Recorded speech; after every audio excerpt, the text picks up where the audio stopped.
பெண்ணே சேலை நெய்வேன் கண்ணே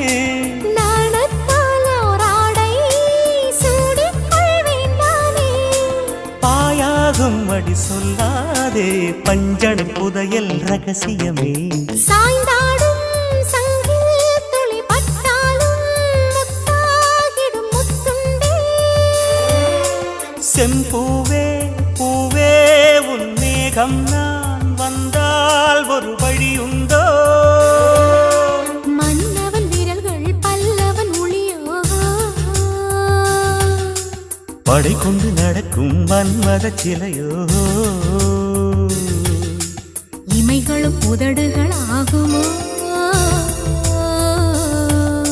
வெட்கத்தின் விடுமுறை ஆயுடின் வரைதானோ செம்பூவே பூவே உன் மேகம்